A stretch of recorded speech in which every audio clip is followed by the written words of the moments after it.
보험은 들어놨니? 돈도 없으면서 괜히 수술 받는 거 아니야? 차가운 시어머니의 말에 병원 복도가 얼어붙었어요. 곧 제왕절개 수술에 들어가야 하는 박서연은 뱃속의 아이보다도 마음이 더 떨렸어요. 결혼한 지 2년 드디어 첫 아이를 낳는 날인데 시어머니는 여전히 돈 이야기만 하고 있었어요. 하지만 아무도 몰랐습니다. 이 순간이 한 집안의 은폐된 과거가 폭로되고 모든 인생이 바뀌는 시작이 될 줄은요. 과연 병원 복도에서 어떤 놀라운 진실이 드러날까요? 구독과 좋아요는 여러분의 큰 힘이 됩니다. 그럼 이제 이야기를 시작해 볼까요? 서울 강남의 한 대형 산부인과 병원.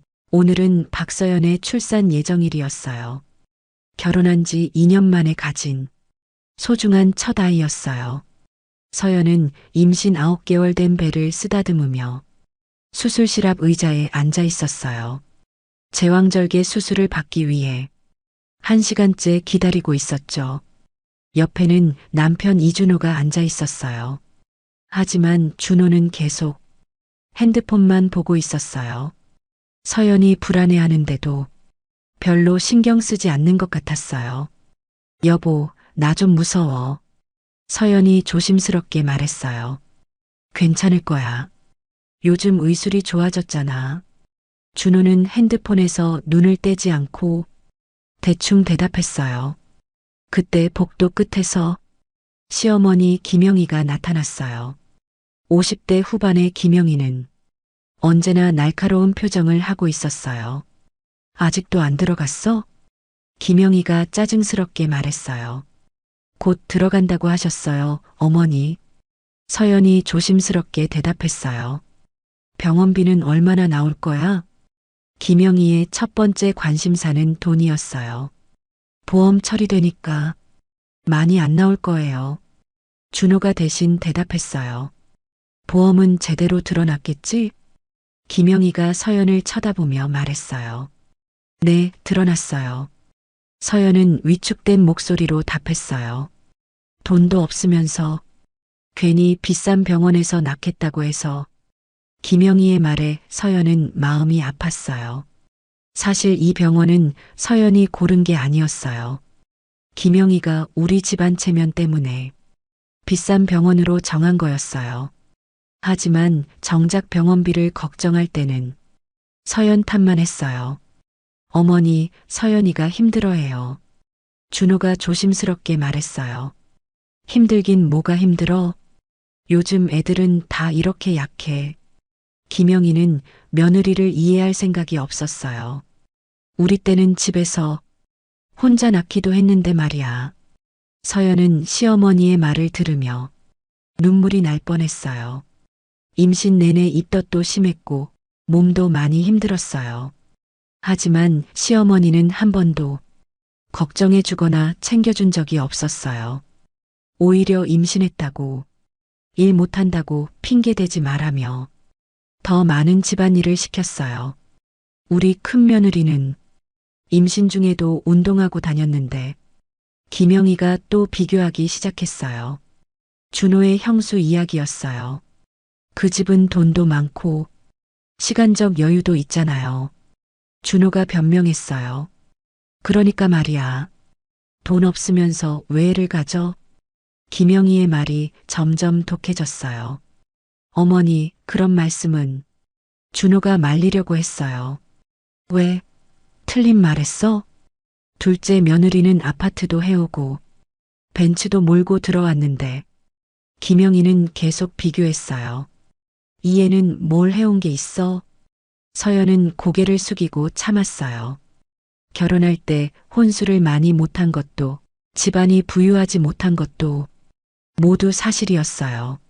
하지만 그런 이유로 아이까지 원망받을 일은 아니었어요. 어머니, 제발. 서연이 떨리는 목소리로 말했어요. 제발 뭐? 아이만큼은 좋게 봐주세요. 서연의 눈에 눈물이 맺혔어요. 아이가 뭘 잘못했다고 그런 말씀을 하세요? 아이가 잘못한 게 아니라 엄마가 문제지. 김영희는 물러서지 않았어요. 가난한 집안에서 태어나면 그게 죄야. 서연은 더 이상 참을 수 없었어요. 뱃속의 아이가 발로 차는 것 같았어요. 엄마의 스트레스를 느끼는 것 같았어요. 여보, 제발 어머니께 말씀드려요. 서연이 남편에게 간절히 부탁했어요. 하지만 준호는 어머니와 아내 사이에서 눈치만 보고 있었어요. 어머니도 걱정돼서 그러시는 거야. 준호의 변명에 서연은 실망했어요. 결혼 2년 동안 남편은 한 번도 자신 편에 서준 적이 없었어요. 항상 어머니 눈치부터 봤어요. 박서연님, 수술실로 들어오세요. 간호사가 서연을 부르러 왔어요. 서연은 떨리는 다리로 일어났어요. 잘 다녀와. 준호가 어깨를 토닥여줬어요. 하지만 그 손길에서는 진심 어린 위로가 느껴지지 않았어요. 서연이 수술실 입구까지 가는 동안 김영희의 목소리가 뒤에서 들렸어요. 수술비 많이 나오면 나중에 돈 어떻게 할 거야? 보험금으로 충분할 거라고 했잖아요. 그래도 혹시 모르잖아. 부족하면 서연이 친정에서 도와달라고 해야겠어. 서연은 그 말을 듣고 더욱 마음이 아팠어요. 친정은 아버지가 돌아가신 후 경제적으로 어려운 상황이었어요. 어머니 혼자서 작은 반찬 가게를 하며 겨우겨우 살고 계셨어요. 언니는 변호사지만 아직 신입이라 수입이 많지 않았어요. 그런데 시어머니는 친정에 부담을 주라고 하다니. 환자분 괜찮으세요? 간호사가 서연의 창백한 얼굴을 보며 걱정스럽게 물어봤어요. 네, 괜찮아요. 서연은 억지로 웃으며 대답했어요. 하지만 마음은 전혀 괜찮지 않았어요. 이런 상황에서 아이를 낳는 게 과연 옳은 일인가 싶었어요. 아이가 태어나면 더 많은 스트레스가 기다리고 있을 텐데 시어머니의 차가운 시선과 남편의 무관심 속에서 아이를 잘 키울 수 있을까? 서연은 수술대에 누우며 뱃속의 아기에게 속으로 말했어요. 미안해, 아가야. 엄마가 너를 지켜주지 못해서. 수술실 밖에서는 여전히 김영희와 준호의 대화가 이어졌어요. 이번 기회에 확실히 해둬야겠어. 뭘 말씀이세요? 서연이가 너무 버르장머리가 없어. 며느리 주제에 말대꾸도 하고 김영희의 목소리에 차가운 기운이 있었어요. 어머니, 아이 낳고 나면 더 심해질 거야. 미리 단속을 좀 해도. 준호는 아무 말도 하지 못했어요. 수술실 안에서는 서연의 힘든 진통이 시작되고 있었어요. 하지만 진짜 고통은 아직 시작도 되지 않았어요. 곧 이 평범해 보이는 산부인과 병원에서 30년간 숨겨진 충격적인 진실이 드러날 예정이었으니까요. 수술이 시작된 지 30분이 지났어요. 복도에서 기다리던 김영희와 준호는 여전히 돈 이야기를 하고 있었어요. 아이 기저귀값만 해도 만만치 않을 텐데. 김영희가 한숨을 쉬며 말했어요. 요즘 애들 키우는데 돈이 얼마나 드는지 알아? 분유값, 기저귀값, 옷값. 생각만 해도 머리가 아파. 준호는 어머니의 걱정을 이해했어요. 사실 준호의 수입도 그리 넉넉하지 않았어요. 회사에서 대리로 일하고 있지만 월급은 400만 원 정도였어요. 전세집 대출금도 있고 생활비도 빠듯했어요. 서연이가 일을 해야 하는 거 아니야? 김영희가 말했어요. 아이 낳고 바로 일을 어떻게 해요? 그래도 돈은 벌어야지. 집에서 놀면서 돈만 쓸 순 없잖아. 김영희의 말이 점점 날카로워졌어요. 우리 큰 며느리는 아이 낳고도 바로 이랬거든. 또 형수 이야기가 나왔어요. 준호의 형은 의사였고 형수도 약사였어요. 경제적으로 여유가 있었죠. 그 집은 상황이 달라요, 어머니. 뭐가 달라? 돈이 있으니까 베이비시터도 쓰고 그럴 수 있는 거잖아요. 그러니까 더 문제야. 김영희가 목소리를 높였어요. 처음부터 돈 없는 집안과 결혼하게 한 게 잘못이었어. 준호는 어머니의 말에 마음이 복잡했어요. 처음 서연을 만났을 때는 정말 사랑했어요. 예쁘고 착하고 똑똑한 여자였어요.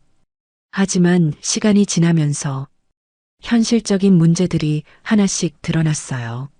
서연의 집안은 정말 어려웠어요.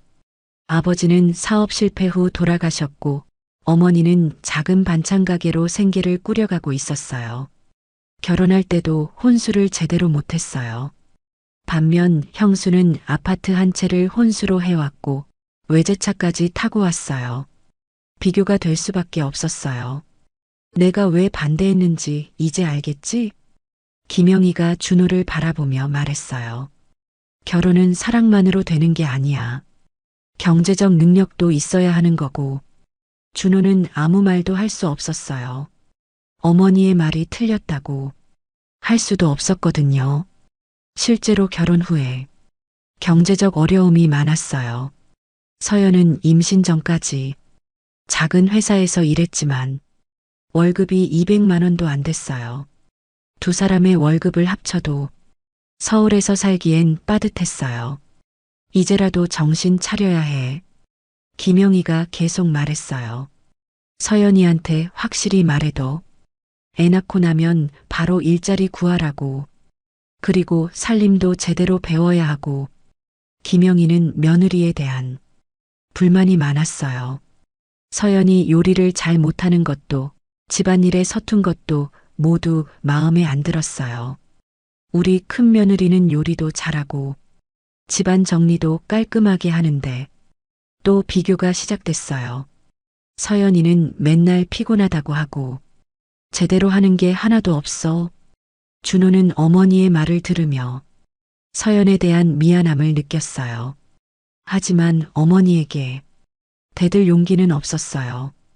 어려서부터 어머니의 말에 절대 복종하며 자라왔거든요. 그리고 친정에도 말해야겠어.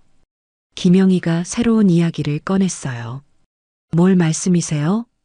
아이 키우는데 돈이 많이 드니까 도와달라고 해야지. 친정에서 어떻게 도와요? 준호가 의아해했어요. 돈이 없으면 없는 대로 뭐라도 해야 하는 거 아니야? 서연이 엄마가 반찬 가게 한다며? 그럼 반찬이라도 갖다 달라고 해. 김영희의 계산은 정확했어요. 아니면 아이 돌봐달라고 하든지. 어쨌든 친정에서 뭔가 도움이 되어야 해. 준호는 어머니의 말이 좀 지나치다고 생각했어요. 서연의 친정도 형편이 어려운데 어떻게 도움을 달라고 할 수 있을까요? 하지만 어머니 앞에서 그런 말을 할 수는 없었어요. 여보세요? 응, 맞아. 지금 수술 중이야. 준호가 전화를 받았어요. 회사에서 온 전화였어요. 아, 그 일은 내일 처리하면 안 될까? 지금 병원에 있어서. 알겠습니다. 잠깐만 다녀오겠습니다. 준호가 전화를 끊고 어머니에게 말했어요. 어머니, 회사에 잠깐 다녀와야 해요. 지금 서연이 수술 중인데 급한 일이래요. 금방 다녀올게요. 준호는 서둘러 병원을 나갔어요. 김영희는 혼자 남겨져서 더욱 기분이 나빴어요. 자기 일만 중요하지. 아내 수술은 중요하지도 않나. 김영희는 중얼거리며 복도를 걸어 다녔어요. 그때 수술실에서 의사가 나왔어요. 보호자 계신가요? 네, 저요. 시어머니입니다. 김영희가 다가갔어요. 수술은 잘 됐는데 산모가 좀 힘들어하네요. 뭐가 힘들다는 거예요? 스트레스를 많이 받으신 것 같아요.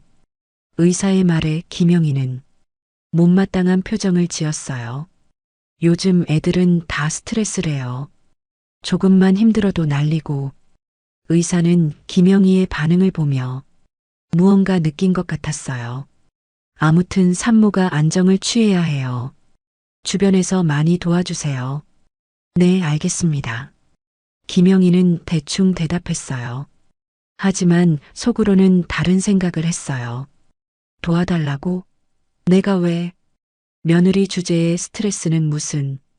의사가 들어간 후 김영희는 혼자서 불만을 토했어요. 돈도 없으면서 스트레스는 또 뭐야? 그럼 왜 애를 가져? 생각 없이 덜컥 임신하더니 김영희의 독설은 계속됐어요. 30분 후 드디어 아기가 태어났어요. 건강한 여자아기였어요. 간호사가 김영희에게 알려줬어요. 축하드려요. 건강한 딸입니다. 딸. 김영희의 표정이 더욱 굳어졌어요.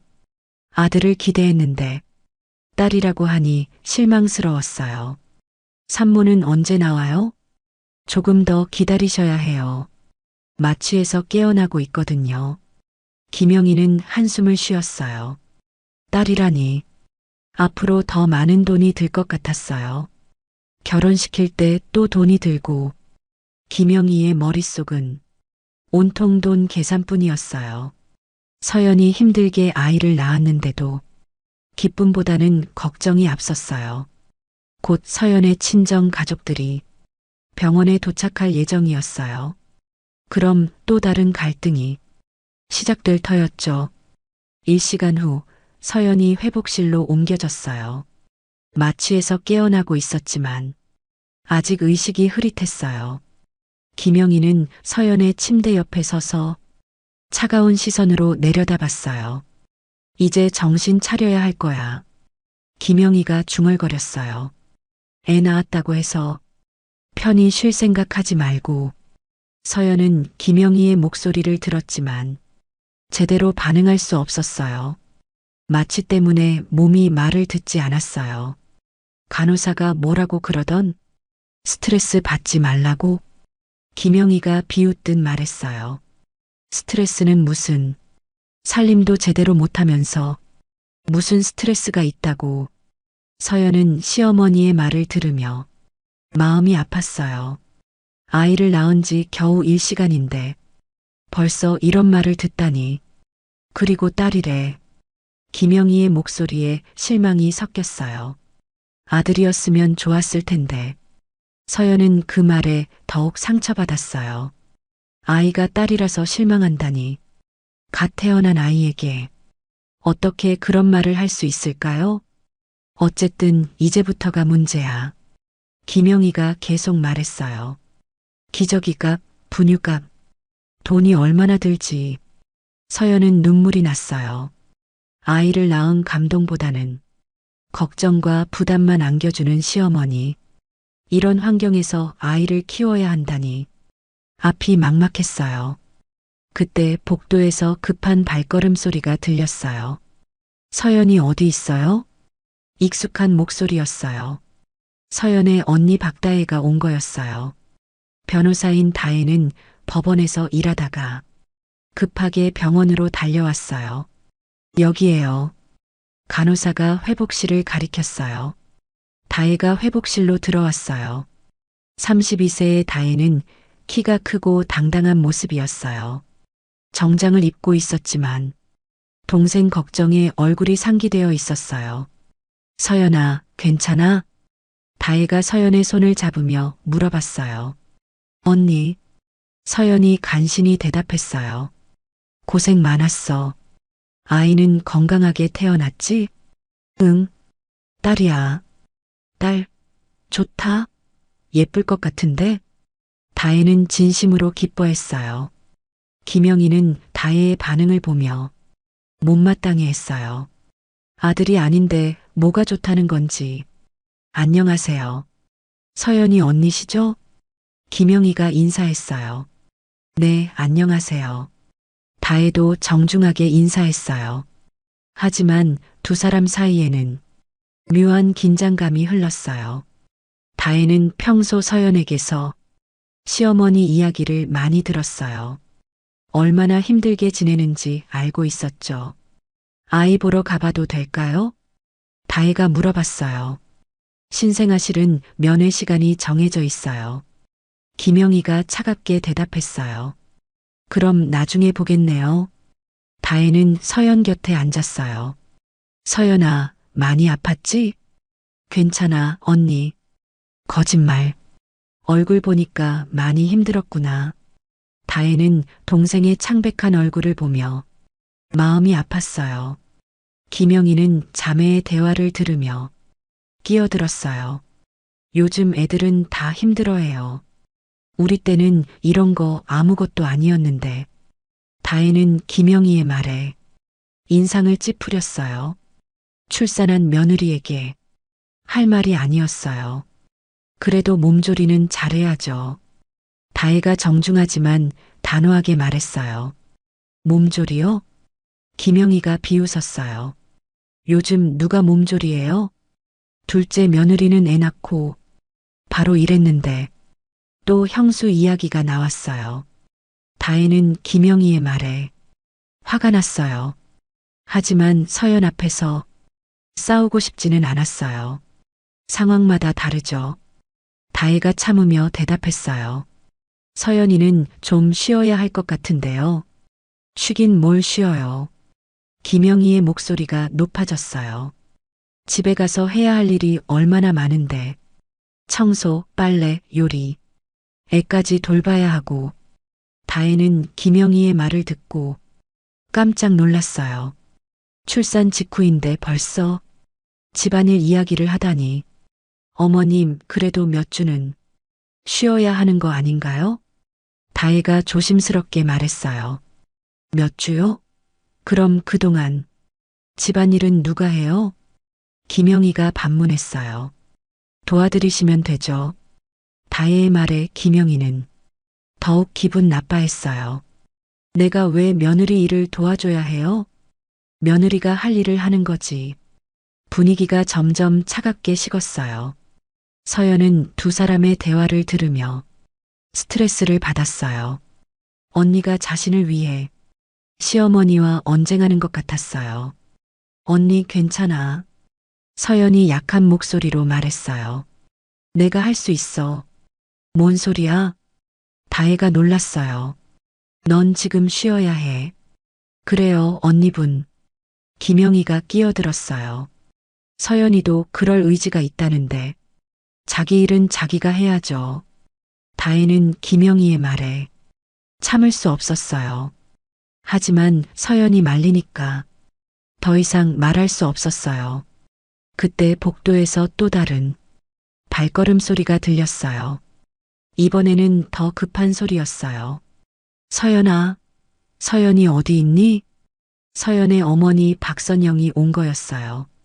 60세의 박선영은 반찬 가게를 접고 급하게 병원으로 달려왔어요. 숨을 헐떡이며 회복실로 들어왔어요. 어머니, 서연이 어머니를 보고 눈물이 났어요. 우리 딸 고생했구나. 박선영이 서연의 손을 잡으며 눈물을 흘렸어요. 김영희는 서연의 어머니를 보며 시선을 피했어요. 뭔가 불편한 기색이 역력했어요. 하지만 박선영은 김영희를 보지도 않고 있었어요. 오로지 딸 걱정뿐이었어요. 아이는 건강해? 응, 엄마. 딸이야. 딸이구나. 좋다. 박선영도 진심으로 기뻐했어요. 김영희와는 완전히 다른 반응이었어요. 분위기가 더욱 어색해졌어요. 앞으로 더 큰 갈등이 예상되는 순간이었어요. 박선영은 딸 곁에 앉아서 서연의 손을 꼭 잡고 있었어요. 우리 딸이 많이 힘들었구나. 괜찮아, 엄마. 서연은 어머니의 따뜻한 손길에 위로받는 기분이었어요. 시어머니와는 완전히 다른 마음 씀씀이었어요. 다혜는 어머니와 서연을 바라보며 마음이 복잡했어요. 김영희와 박선영. 두 어머니의 차이가 너무 극명했어요. 어머니, 고생하셨어요. 다혜가 어머니에게 말했어요. 반찬 가게 문 닫고 오시느라. 그게 뭐가 중요해. 박선영이 고개를 저었어요. 딸이 아이 낳는데. 김영희는 박선영의 말을 들으며 못마땅한 표정을 지었어요. 반찬 가게 문 닫는다고? 그럼 돈은 언제 벌겠다는 건지. 아이 이름은 정했어? 박선영이 물어봤어요. 아직 못 정했어요, 어머니. 서연이 대답했어요. 남편이 정하겠다고 했어요. 그래, 좋은 이름으로 지었으면 좋겠다. 박선영은 손녀를 생각하며 미소 지었어요. 김영희는 그 모습을 보며 더욱 짜증이 났어요. 딸이라고 그렇게 좋아할 일인가? 아들이었으면 더 좋았을 텐데. 그런데 준호는 어디 갔어? 다혜가 주위를 둘러보며 물어봤어요. 회사에 급한 일이 있어서 나갔어요. 김영희가 대답했어요. 지금 아내가 출산하는 날에 다혜의 목소리에 놀람이 섞였어요. 일이 급하다고 하더라고요. 김영희는 아들을 감쌌어요. 요즘 직장인들이 얼마나 바쁜데요. 다혜는 김영희의 대답에 화가 났어요. 출산하는 아내를 두고 회사에 간다니. 그것도 시어머니가 변호한다니. 그래도 오늘은 특별한 날인데. 다혜가 조심스럽게 말했어요. 특별하긴 뭐가 특별해요? 김영희가 반박했어요. 애 낳는 거 별거 아니에요. 일이 더 중요하지. 박선영은 김영희의 말을 들으며 인상을 찌푸렸어요. 며느리가 출산한 날을 이렇게 대수롭지 않게 여기다니. 그래도 가족이 함께 있어야 하는 거 아닌가요? 박선영이 조심스럽게 말했어요. 가족이요? 김영희가 비웃듯 말했어요. 가족도 경제적 능력이 있어야죠. 돈도 못 버는 가족이 무슨 소용 있어요? 박선영은 김영희의 말에 충격을 받았어요. 어떻게 갓 출산한 며느리 앞에서 그런 말을 할 수 있을까요? 어머님, 그런 말씀은. 박선영이 말하려다가 멈췄어요. 서연이 힘들어할까 봐서였어요. 다혜는 두 어머니의 대화를 보며 더 이상 참을 수 없었어요. 지금 그런 이야기를 할 때인가요? 다혜가 목소리를 높였어요.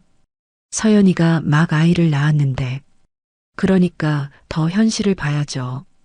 김영희도 지지 않았어요. 애 키우는데 돈이 얼마나 드는지 아시는 거예요?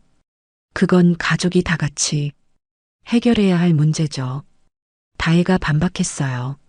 서연이 혼자 떠안을 일이 아니에요. 그럼 누가 해결해요? 김영희가 따져 물었어요. 준호 월급으로는 부족하고 그럼 어머님이 도와주시면 되죠. 다혜의 말에 김영희는 더욱 화가 났어요. 내가 왜 도와줘야 해요? 며느리 문제를 내가 왜? 분위기가 점점 험악해졌어요. 서연은 두 사람의 언쟁을 들으며 스트레스를 받았어요. 그만해요, 언니. 서연이 약한 목소리로 말했어요. 난 괜찮아. 뭐가 괜찮아? 다혜가 동생을 바라봤어요. 너는 지금 쉬어야 해. 그런데 벌써 집안일 걱정을 해? 박선영도 딸이 걱정되었어요. 서연아, 엄마가 도와줄게. 몸조리 끝날 때까지 엄마가 돌봐줄 거야. 김영희는 박선영의 말을 듣고 코웃음을 쳤어요. 어머님이 도와주신다고요? 반찬 가게는 어쩌고? 잠깐 문 닫으면 되죠. 박선영이 단호하게 말했어요. 딸이 더 중요해요. 김영희는 박선영의 결정이 이해되지 않았어요. 돈벌이를 포기하고 딸을 돌본다고? 그럼 그 기간 동안 수입은 어쩔 거예요? 김영희가 물어봤어요. 상관없어요. 박선영의 대답은 확고했어요. 돈보다 중요한 게 있어요. 이 말에 김영희는 완전히 화가 났어요. 돈보다 중요한 게 있다고? 그런 아니란 생각 때문에 서연 집안이 가난한 거 아닌가? 그런 식으로 생각하니까 딸이 고생하는 거 아니에요? 김영희가 날카롭게 말했어요. 돈 관리도 못하고 현실 감각도 없고. 박선영은 김영희의 말에 더 이상 참을 수 없었어요. 30년간 홀로 두 딸을 키우며 온갖 고생을 다 했는데 어머님이 뭘 아신다고 그런 말씀을 하시는 거예요? 박선영의 목소리가 떨렸어요. 남편 잃고 혼자 아이들 키우는 게 얼마나 힘든지 아세요? 김영희는 박선영이 화내는 모습을 보고 당황했어요. 조용해 보이던 사람이 이렇게 강하게 나올 줄 몰랐어요. 그건 그렇지만 뭐요? 박선영이 더 강하게 나왔어요. 제가 딸을 어떻게 키웠는지 보시면 알 거 아니에요? 다혜는 변호사가 됐고 서연이도 착하게 자랐어요. 돈이 전부가 아니에요. 다혜는 어머니가 당당하게 자신들을 지키는 모습을 보며 가슴이 뜨거워졌어요. 서연도 어머니의 말에 힘을 얻었어요. 김영희는 더 이상 할 말이 없었어요. 박선영의 말이 틀린 건 아니었으니까요. 실제로 다혜는 훌륭한 변호사였고 서연도 착한 며느리였어요. 분위기가 잠시 조용해졌어요. 하지만 이것은 폭풍 전의 고요였어요. 곧 더 큰 진실이 드러날 순간이 다가오고 있었어요. 잠시 조용해진 회복실에서 서연은 깊은 한숨을 쉬었어요. 두 어머니의 대립을 보며 마음이 무거워졌어요. 아이를 낳은 기쁨보다는 걱정이 더 컸어요. 서연아, 괜찮아? 박선영이 딸의 창백한 얼굴을 보며 걱정스럽게 물어봤어요. 응, 엄마. 그냥 좀 피곤해. 서연은 어머니를 안심시키려고 억지로 미소를 지었어요. 하지만 속으로는 앞이 막막했어요. 이런 분위기에서 아이를 키워야 한다니. 김영희는 박선영과 다혜를 보며 못마땅한 기색을 감추지 않았어요. 이 사람들은 현실을 너무 몰라. 돈 없으면서 무슨 당당함인가. 김영희의 마음속 불만이 점점 커져가고 있었어요. 그런데 준호는 언제 와요? 다혜가 시계를 보며 물어봤어요. 벌써 이 시간이 넘게 지났어요. 곧 올 거예요. 김영희가 대답했어요. 하지만 목소리에 확신이 없었어요. 사실 준호가 언제 올지 김영희도 모르고 있었어요. 회사 일이 그렇게 급한가요? 박선영이 의아해했어요. 아내가 출산한 날인데 요즘 직장 생활이 어려워서 그런 거 아닐까요? 다혜가 준호를 변호해줬어요. 하지만 속으로는 화가 났어요. 아무리 바빠도 이건 아니었어요. 그때 복도에서 빠른 발걸음 소리가 들렸어요. 준호가 드디어 돌아온 거였어요. 미안해, 늦었어. 준호가 숨을 헐떡이며 회복실로 뛰어들어왔어요. 여보, 서연이 남편을 보고 반가워했어요. 고생했어. 아이는 봤어? 준호가 서연의 손을 잡으며 물어봤어요. 아직 못 봤어. 신생아실 면회 시간이 있다고 해서. 그래. 그럼 나중에 같이 보자.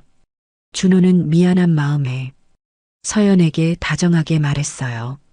김영희는 아들이 돌아온 걸 보고 안심했어요. 일은 잘 처리했어?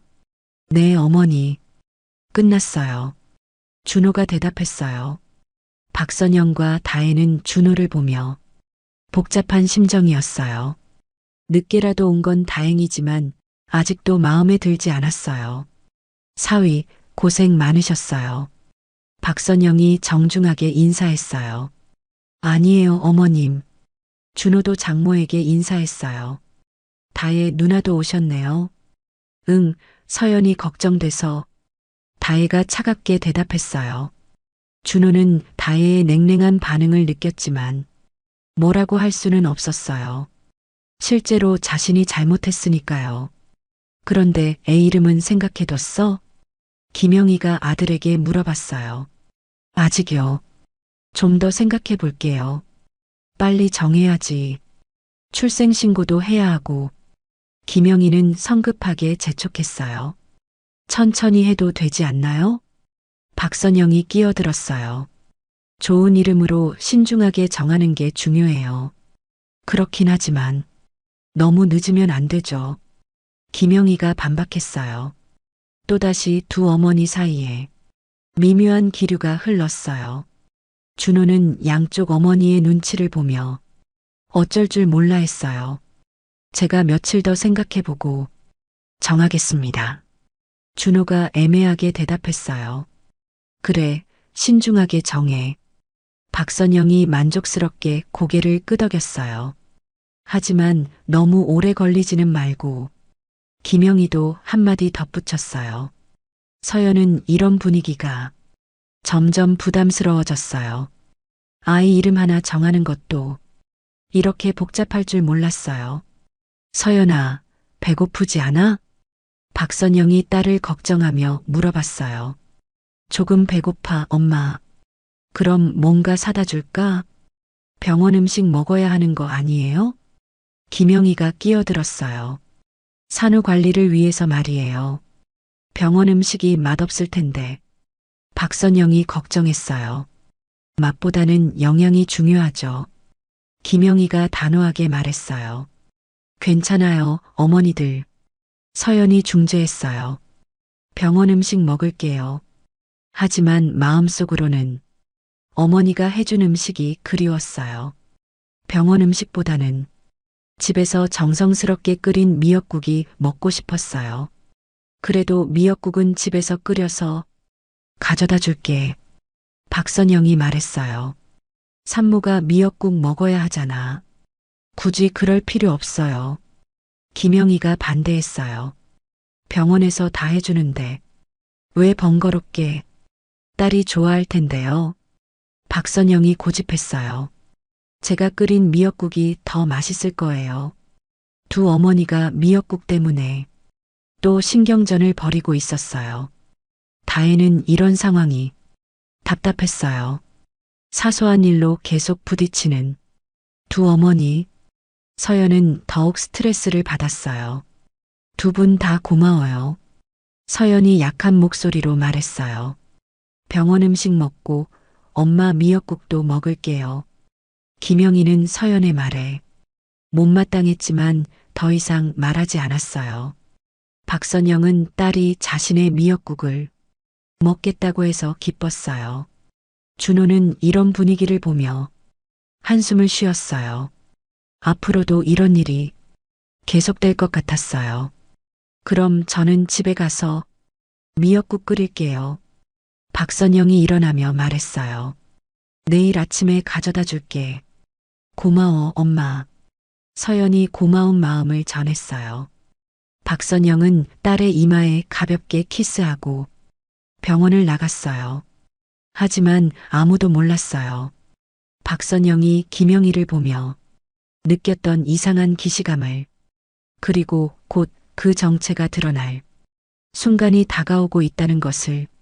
다음 날 아침 박선영은 약속대로 미역국을 끓여서 병원에 왔어요. 새벽 5시부터 일어나서 정성스럽게 준비한 미역국이었어요. 서연아, 엄마 왔어.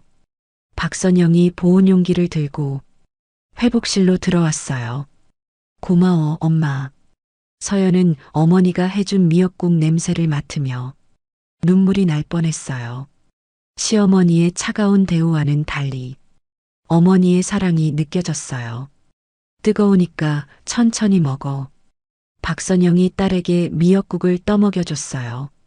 맛있어? 응, 정말 맛있어. 서연은 진심으로 대답했어요. 어머니의 정성이 담긴 미역국은 어떤 보약보다도 효과가 있을 것 같았어요. 그때 김영희가 회복실로 들어왔어요. 일찍 오셨네요. 김영희가 박선영에게 인사했어요.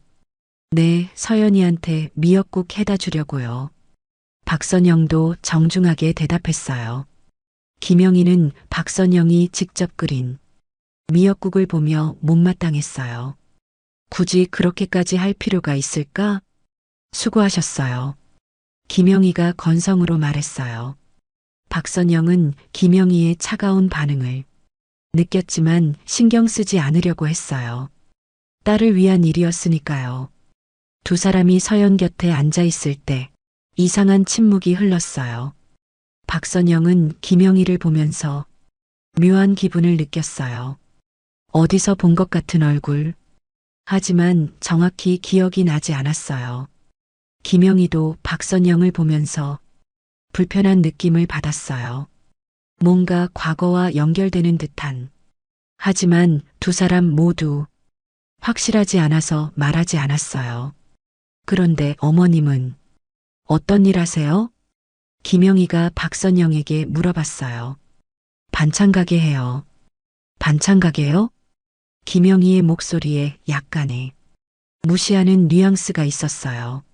네, 작은 가게지만 20년째 하고 있어요. 박선영은 자신의 일을 자랑스러워했어요. 힘드시겠어요. 김영희가 동정하는 척하며 말했어요. 괜찮아요. 제 일이니까요. 박선영은 당당하게 대답했어요. 김영희는 박선영의 당당함이 마음에 들지 않았어요. 반찬 가게나 하는 사람이 무슨 당당함인가? 남편분은 뭐 하세요?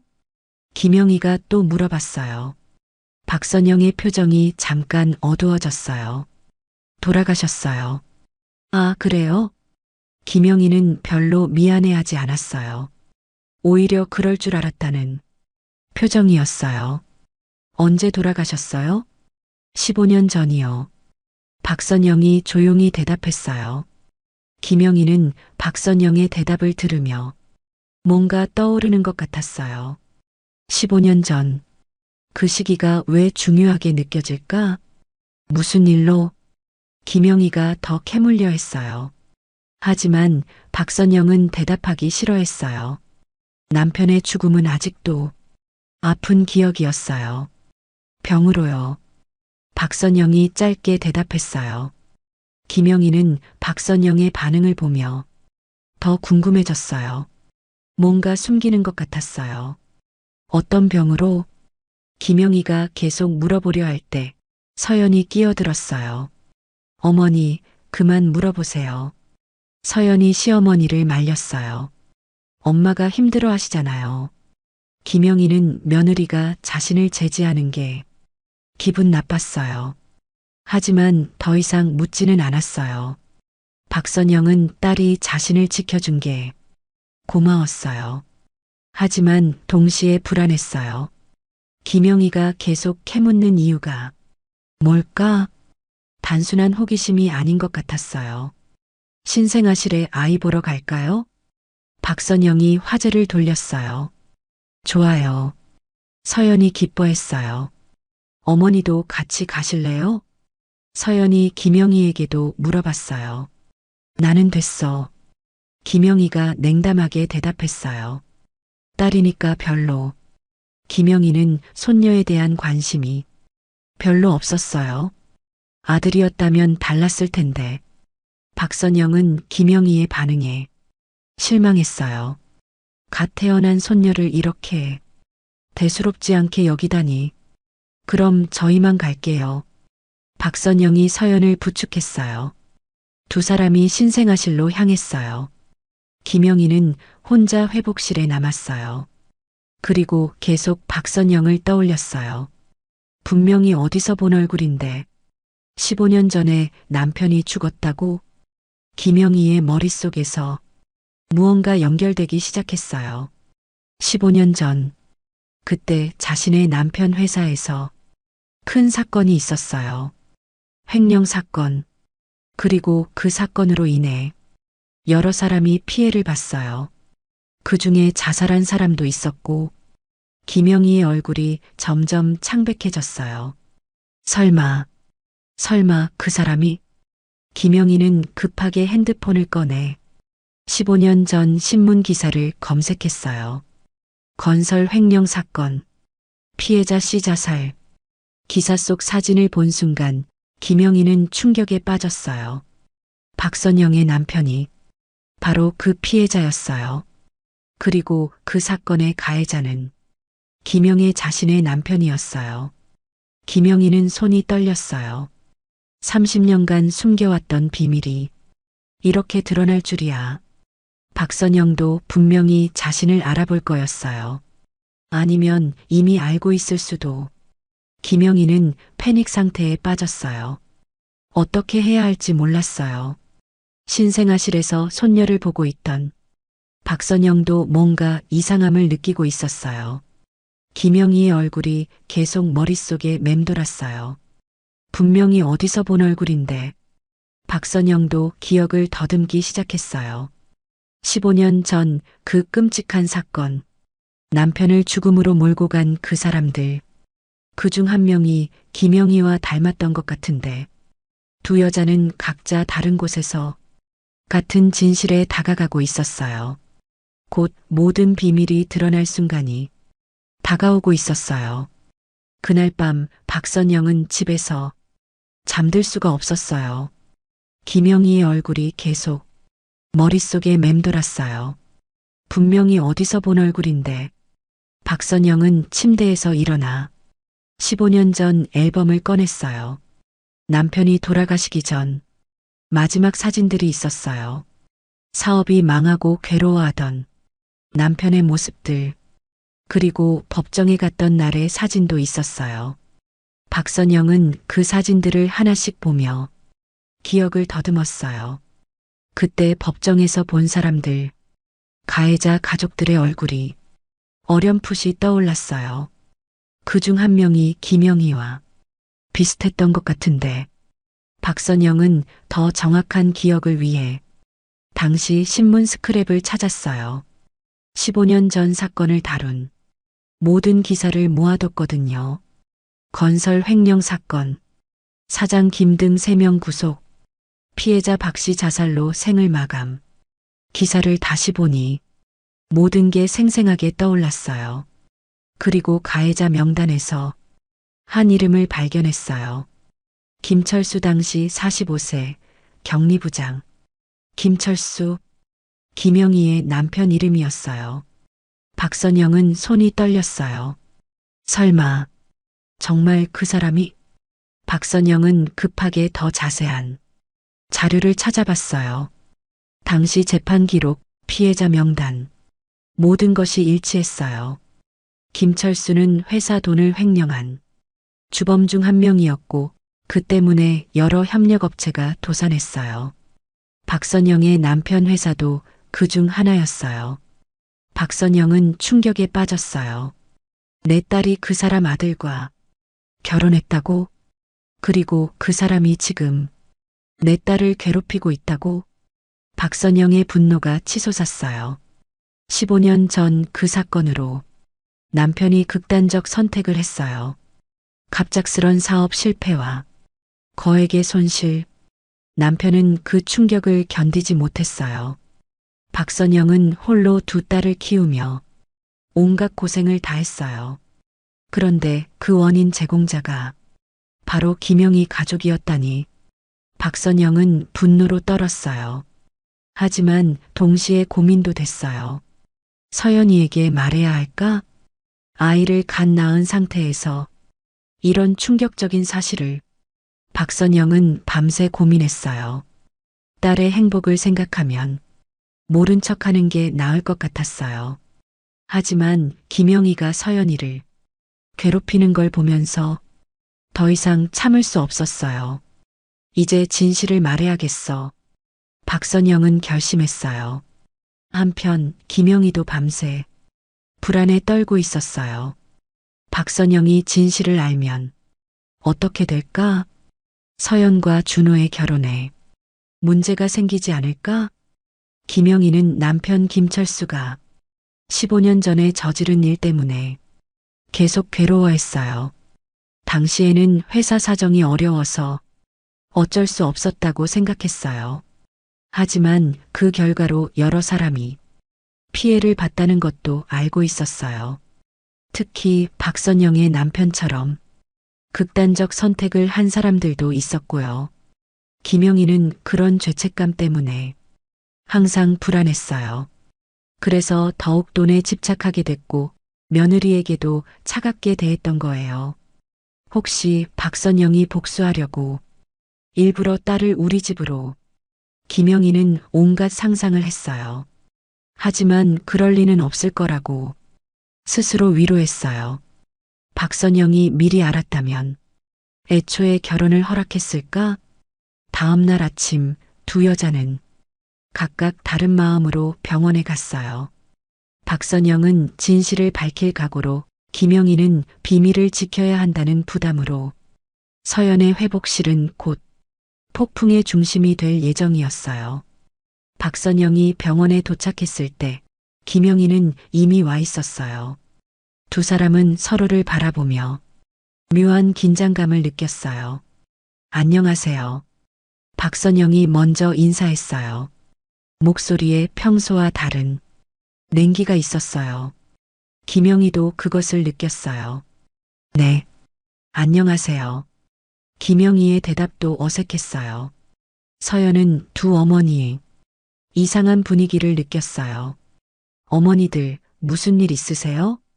아니야, 딸아. 박선영이 대답했어요. 하지만 표정은 평소와 달랐어요. 그런데 말이에요.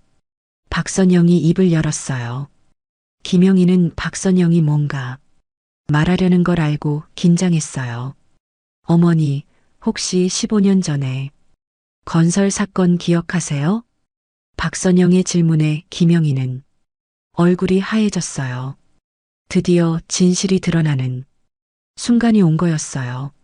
서연은 어머니의 질문을 이해할 수 없었어요. 왜 갑자기 15년 전 회사 사건 이야기를 하는 걸까? 김영희는 더 이상 숨길 수 없다고 생각했어요. 박선영이 이미 모든 걸 알고 있었으니까요. 그걸 어떻게? 김영희가 떨리는 목소리로 말했어요. 제 남편이 그 사건이 피해자였거든요. 박선영의 말에 서연은 충격에 빠졌어요. 아버지가 그 사건의 피해자였다고? 그럼 김영희와 무슨 관련이 있는 거지? 폭탄 같은 진실이 곧 터져나올 예정이었어요. 회복실의 공기가 얼어붙었어요. 박선영과 김영희는 서로를 바라보며 15년간 숨겨온 진실과 마주했어요. 서연은 두 어머니의 이상한 분위기에 불안감을 느꼈어요. 엄마, 무슨 말이야? 서연이 떨리는 목소리로 물어봤어요. 아버지가 무슨 사건의 피해자라고? 박선영은 딸을 바라보며 마음을 단단히 먹었어요. 이제 더 이상 숨길 수 없었어요. 서연아, 15년 전에 아버지 회사가 갑자기 망했잖아. 응, 기억해. 서연은 어릴 때의 기억을 떠올렸어요. 갑자기 아버지가 우울해지고 집안 분위기가 어두워졌던 그때. 그게 자연스런 사업 실패가 아니었어. 박선영의 목소리가 떨렸어요. 누군가의 횡령 때문에 아버지가 피해를 본 거야. 서연은 충격에 빠졌어요. 횡령이라고? 그래. 건설에서 거액을 횡령해서 협력업체들이 연쇄도산됐어. 박선영이 하나씩 설명했어요. 아버지 회사도 그중 하나였고, 김영희는 박선영의 말을 들으며 얼굴이 창백해졌어요. 서연이 진실을 알게 되면 어떻게 될까? 그럼 아버지가 돌아가신 것도? 서연이 떨리는 목소리로 물어봤어요. 그래. 박선영이 눈물을 흘리며 대답했어요. 아버지는 갑작스런 사업 실패와 거액의 손실을 견디지 못하셨어.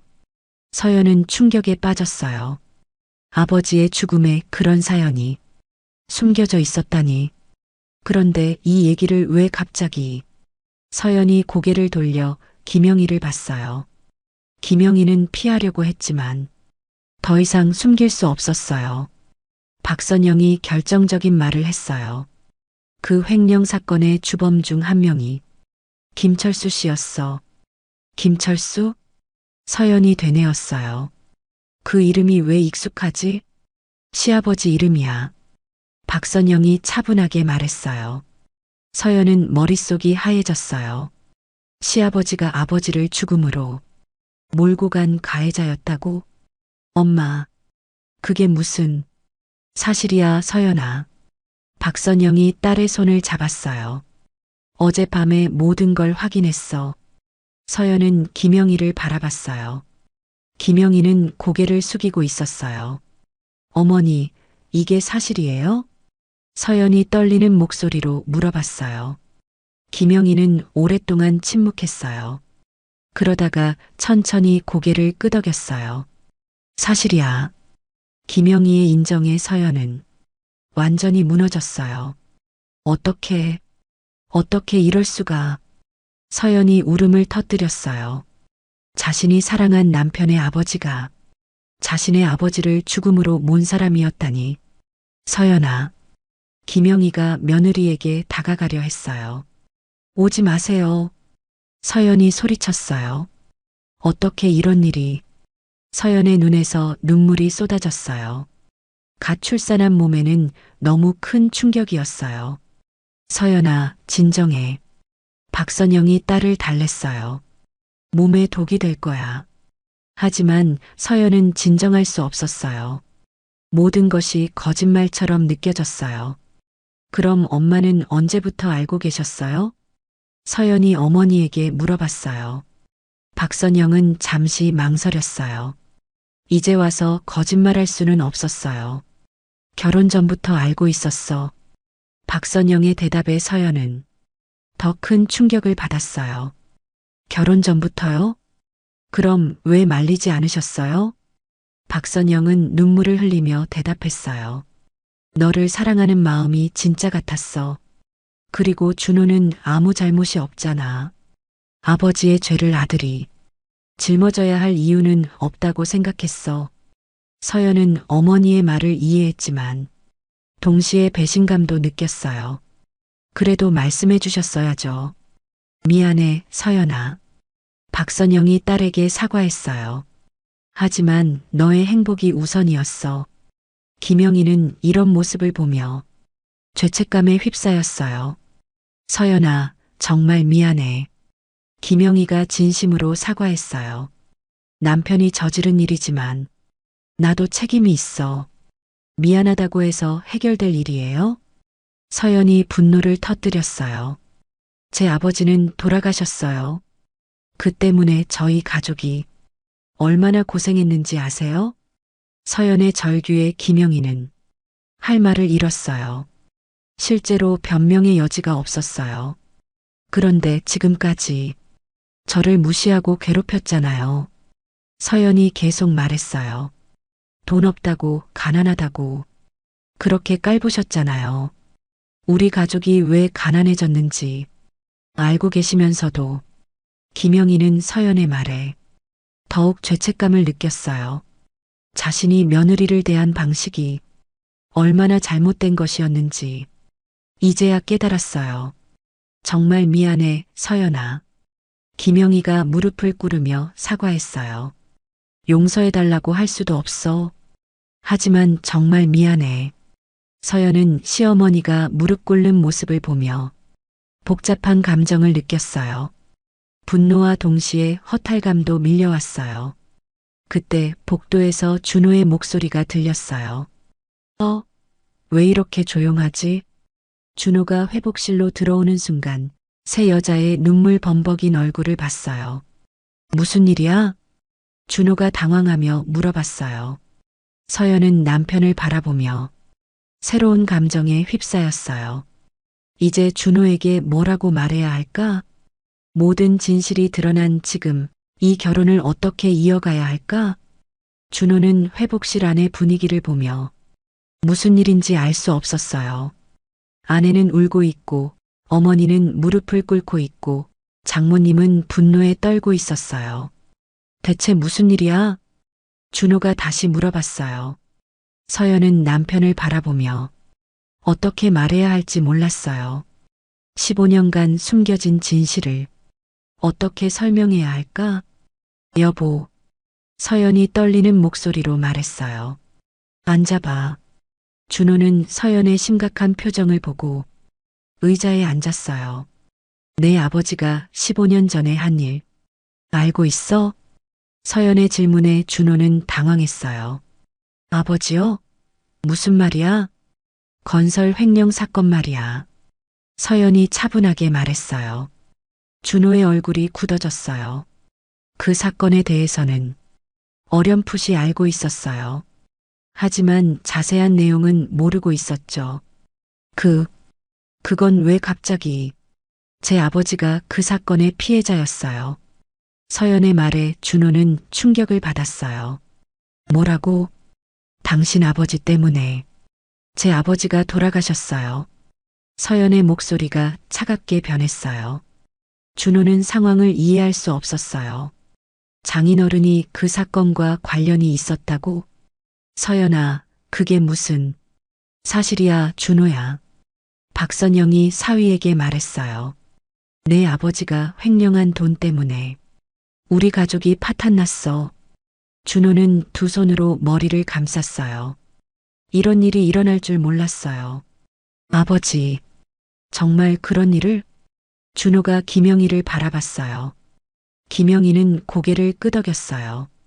미안해, 준호야. 사실이야. 준호는 충격에 빠졌어요. 자신의 아버지가 장인을 죽음으로 몰고 간 가해자였다니. 그럼 서연이랑 나는? 준호가 중얼거렸어요. 원수 집안끼리 결혼한 거였어? 서연은 남편의 말을 들으며 더욱 절망스러워졌어요. 정말 원수 집안이었던 거예요. 서연아, 미안해. 준호가 아내에게 사과했어요. 내가 몰랐어. 당신이 몰랐다고 해서 달라지는 건 없어요. 서연이 차갑게 대답했어요. 사실은 사실이니까요. 준호는 아내의 냉랭한 반응에 마음이 아팠어요. 하지만 어쩔 수 없었어요. 정말 자신의 잘못은 아니지만 가족의 죄였으니까요. 그럼 우리는 어떻게 해야 해? 준호가 조심스럽게 물어봤어요. 서연은 한참 생각했어요. 이 결혼을 계속 유지할 수 있을까? 아이 아버지의 할아버지가 자신의 아버지를 죽인 사람인데 모르겠어요. 서연이 솔직하게 대답했어요. 지금은 아무것도 모르겠어요. 그때 김영희가 일어났어요. 서연아, 내가 잘못했어. 정말 잘못했어. 김영희의 목소리에 진심이 담겨 있었어요. 남편이 저지른 일도 잘못이고 내게 그동안 못되게 굴었던 것도 더 큰 잘못이야. 서연은 시어머니의 사과를 듣고 있었지만 마음이 쉽게 풀리지 않았어요. 어머니의 사과를 받아들인다고 해서 제 아버지가 돌아오시는 건 아니에요. 서연의 말이 차가웠어요. 그리고 지난 15년간 저희 가족이 겪었던 고통도 사라지지 않고요. 김영희는 할 말이 없었어요. 서연의 말이 모두 맞았어요. 그럼 어떻게 하면 될까? 준호가 간절하게 물어봤어요. 우리가 뭘 해야 할까? 서연은 남편을 바라봤어요. 사랑했던 남편이었지만 이제는 모든 게 달라 보였어요. 모르겠어요. 지금 당장은 아무 결정도 내릴 수 없어요. 박선영은 딸의 고통을 보며 마음이 아팠어요. 하지만 진실을 알려준 건 옳은 일이었다고 생각했어요. 서연아, 너무 성급하게 결정하지는 마. 박선영이 딸에게 조언했어요. 아이도 있고. 아이요? 서연이 갑자기 깨달았어요. 자신의 아이는 가해자의 손자였어요. 그리고 피해자의 외손녀이기도 했고요. 제 아이는 뭐가 될까요? 서연이 중얼거렸어요. 가해자와 피해자의 피가 섞인 아이라니. 준호는 아내의 말에 더욱 절망스러워졌어요. 아이까지 이 복잡한 상황에 휘말리게 된 거였어요. 아이는 아무 죄가 없어. 박선영이 말했어요. 아이만큼은 지켜줘야 해. 서연은 어머니의 말에 동의했어요. 아이는 정말 아무 잘못이 없었어요. 어른들의 과거 때문에 아이가 피해를 받아서는 안 됐어요. 서연이 천천히 입을 열었어요. 저는 더 이상 이 집안 며느리로 살 수 없을 것 같아요. 서연의 선언에 모두가 충격을 받았어요. 서연아, 준호가 아내의 손을 잡으려 했어요. 하지만 서연은 손을 뿌리쳤어요. 제 아버지를 죽음으로 몰고 간 사람의 며느리로 살 수는 없어요. 그리고 그 사람이 저를 무시하고 괴롭혔다는 것도 용서할 수 없고요. 김영희는 서연의 말에 더욱 죄책감을 느꼈어요. 서연아, 제발. 김영희가 간청했어요. 내가 모든 걸 잘못했어. 용서해달라고 할 수는 없지만 이미 늦었어요.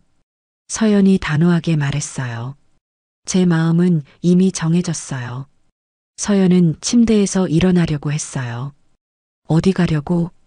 준호가 아내를 붙잡으려 했어요. 집에 가요. 서연이 대답했어요. 친정으로. 박선영은 딸의 결정을 지지했어요. 그래, 서연아. 엄마가 도와줄게.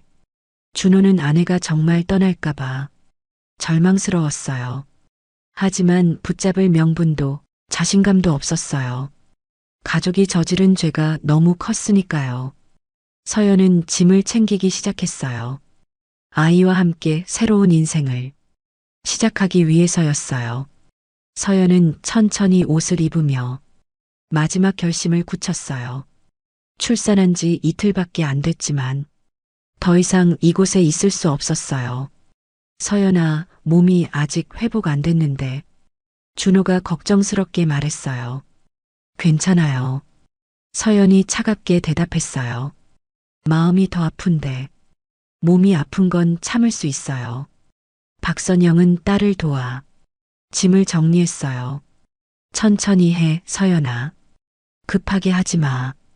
김영희는 며느리가 떠나는 모습을 보며 마음이 찢어지는 것 같았어요. 하지만 붙잡을 수 없었어요.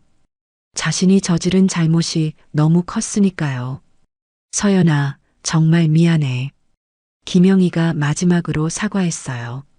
용서해달라고 할 수는 없지만 정말 죄송해. 서연은 시어머니를 바라봤어요. 한때는 무서워했던 사람, 그리고 지금은 원수가 된 사람. 어머니, 서연이 조용히 말했어요.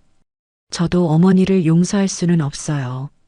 하지만 미워하지도 않겠어요.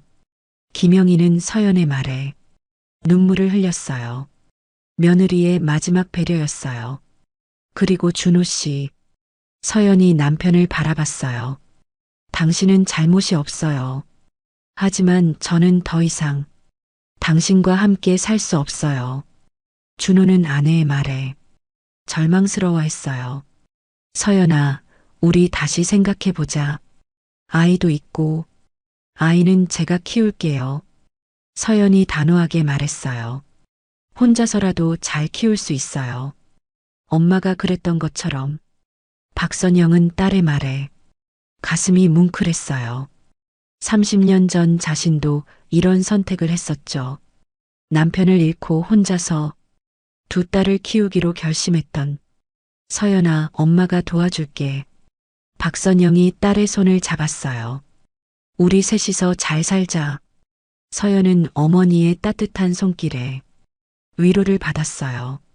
그때 간호사가 들어왔어요. 산모님, 아기 수유 시간이에요. 서연은 고개를 끄덕였어요. 네, 갈게요. 서연이 신생아실로 향했어요.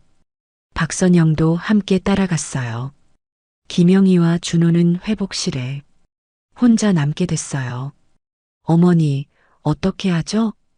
준호가 절망적으로 물어봤어요. 서연이를 붙잡을 방법이 없을까요? 김영희는 한숨을 쉬었어요. 없어, 준호야. 우리가 너무 큰 잘못을 했어. 준호는 어머니의 말에 고개를 숙였어요. 신생아실에서 서연은 딸을 안고 있었어요. 작고 소중한 생명. 이 아이만은 지켜내겠다고 다짐했어요. 우리 딸, 엄마가 지켜줄게. 서연이 아기에게 속삭였어요. 힘들어도 꿋꿋하게 키울게. 박선영도 손녀를 바라보며 마음을 다잡았어요. 이제 우리 세 여자가 함께 살아가야지. 30분 후 서연은 아기를 안고 신생아실에서 나왔어요. 병원 로비에서 김영희와 준호가 기다리고 있었어요. 서연아. 준호가 마지막으로 말을 걸었어요. 정말 가는 거야? 서연은 잠시 멈춰 섰어요. 그리고 남편을 바라봤어요. 한때는 사랑했던 사람. 하지만 이제는 함께할 수 없는 사람. 네. 서연이 간단하게 대답했어요. 잘 사세요. 김영희도 며느리에게 다가갔어요. 서연아, 아이만큼은 걱정하지 마세요. 서연이 시어머니의 말을 막았어요. 제가 잘 키울 거예요. 당신들의 도움 없이도. 서연은 아기를 안고 당당하게 병원을 나갔어요. 박선영이 딸의 곁을 지키며 함께 걸었어요. 김영희와 준호는 그 뒷모습을 바라볼 수밖에 없었어요. 차가운 12월 바람이 불었지만 서연의 걸음은 흔들리지 않았어요. 엄마, 무섭지 않아? 서연이 어머니에게 물어봤어요. 왜? 앞으로 어떻게 살지? 박선영은 딸을 바라보며 미소 지었어요. 무섭지 않아. 우리가 함께니까. 서연도 작은 미소를 지었어요. 힘들겠지만 후회하지 않을 거였어요. 자신의 선택에 대해서 택시에 타며 서연은 뒤돌아봤어요. 병원 입구에서 김영희와 준호가 여전히 서 있었어요. 하지만 서연은 돌아가지 않았어요. 이미 결정한 일이었으니까요. 기사님, 동으로 가주세요. 서연이 친정 주소를 말했어요. 택시가 출발하면서 새로운 인생이 시작됐어요. 6개월 후 서연은 작은 카페에서 일하며 아이를 키우고 있었어요. 박선영은 반찬 가게를 정리하고 손녀 돌보는 일에 전념했어요. 다혜도 언니가 되어 조카를 아꼈어요. 새 여자의 새로운 삶이 시작된 거였어요. 힘들었지만 행복했어요. 서로 의지하며 살아가는 진짜 가족의 의미를 알았으니까요. 어느 날 서연은 딸을 안고 창밖을 바라봤어요. 우리 잘하고 있지? 작은 딸이 옹알이로 대답하는 것 같았어요. 서연은 미소 지으며 딸을 더 꼭 안았어요. 용기 있는 선택이 진짜 자유를 가져다 준 거였어요. 여러분, 때로는 사랑 때문에 진실을 감춰야 할 때도 있습니다. 하지만 결국 진실은 드러나고 용기 있는 선택만이 우리를 지켜줍니다. 가족의 형태는 다양합니다. 피로 맺어진 가족도 있지만 마음으로 맺어진 가족도 있어요. 서연이처럼 어려운 상황에서도 자신의 길을 선택하는 용기, 그것이 진짜 행복의 시작일 수 있습니다. 오늘도 끝까지 함께 해주셔서 감사합니다. 좋아요와 구독 눌러주시면 더 많은 이야기로 찾아뵐게요.